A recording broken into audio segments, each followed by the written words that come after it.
안녕하십니까. 나는 농부여입니다. 오늘 1월 20일입니다. 날씨가 참 좋습니다. 이번 주 내내 최고 기온이 남부지방은 10도를 넘습니다. 중부지방은 7, 8도, 10도까지 올라가는 그런 경우가 들어 있습니다. 벌써 겨울이 이제 저물기 시작하죠. 겨울이 저물고 이제 봄이 올 텐데, 지금 동짓달 지나고 나니까 해가 많이 길어졌습니다.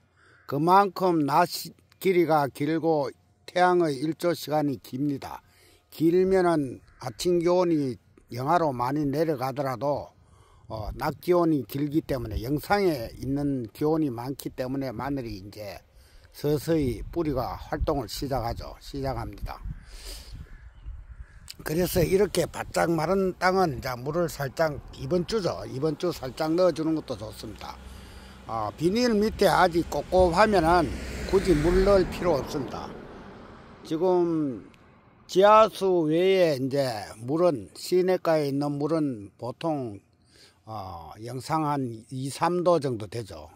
그 정도 되는 걸 갖다가 고랑에다가 넣으면은 뿌리에 오히려 냉해를 입힐 가능성도 있습니다. 그러니까 아직까지는 물을 넣는 걸 좀 자제를 하시면 좋겠습니다. 아주 가물면은 밑에 고랑에만 살짝 적셔주고 주는 게 좋습니다. 지금 겨울을 지내고 있는 마늘 상태가 아주 양호합니다. 아주 좋은데,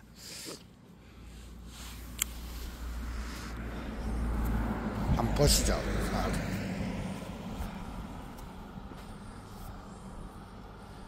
부직포를 덮지 않아도 마늘 상태는 아예 이상이 없습니다. 아예 이상이 없고 하나 죽은 것도 없습니다. 과거에는 이렇게 부직포를 덮지 않고 이제 마늘을 재배했습니다. 부직포를 덮기 시작한 게 불과 5, 6년입니다. 5, 6년밖에 되지 않았습니다. 과거에 날씨가 추울 때는 이 잎이 다 말랐죠. 잎이 가장 많이 마르는 원인은 뭐니 해도 웃자란 거죠. 가을에 웃자라서 너무 많이 자라서 잎이 두껍지 않고 이렇기 때문에 추위에 노출돼서 많이 말라 죽었는데, 그러나 이제 마늘 뿌리라든지 속은 팔팔하게 살아 있습니다. 살아 있기 때문에 그렇게 큰 동해 위험은 별로 없습니다. 그러나 이제 마늘 생육이 저조할 경우에는, 그리고 냉해가 우려될 때는 부직포를 덮곤 했었는데, 저도 부직포를 많이 덮었습니다만 덮지 않은 마늘도 있습니다. 이제 곧 다음 주 추위가 좀 춥습니다. 좀 춥고 나면은 곧 봄이 오기 시작할 겁니다.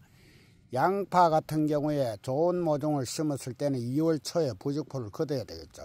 걷고, 그리고 이렇게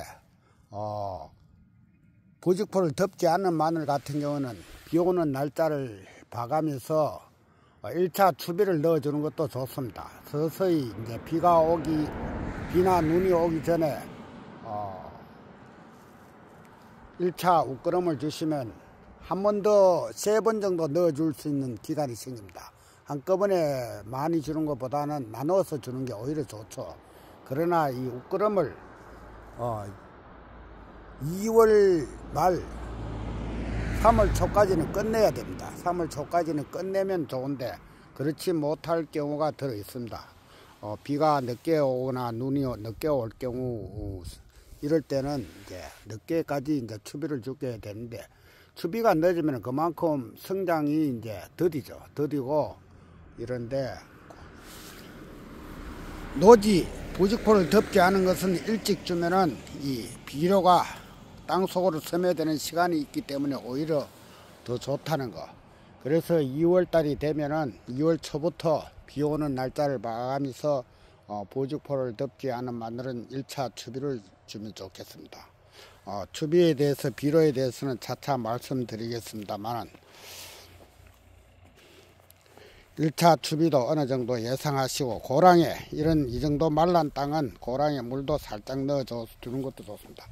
푹 넣으면은 오히려 해가 될 경우가 있다고 아까 말씀드렸습니다. 살짝 넣어주시는 게 좋습니다. 오늘 마늘밭에 나와 보니까 마늘이 큰 추위 없이 잘 견디고 있습니다. 견디고 있으니까 다음에는 부직포를 한번 중간에 한번 덜켜 보겠습니다. 덜켜 보고 이제 마늘 생육 상태도 한번 점검해 봐야 되겠죠.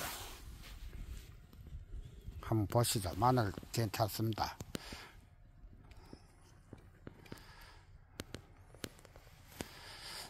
오늘도 이번 주도 따뜻한 날씨 마늘밭에 한번 구경해 보시고 무슨 일을 해야 될지를 한번 곰곰이 생각해 보는 것도 좋을 것 같습니다.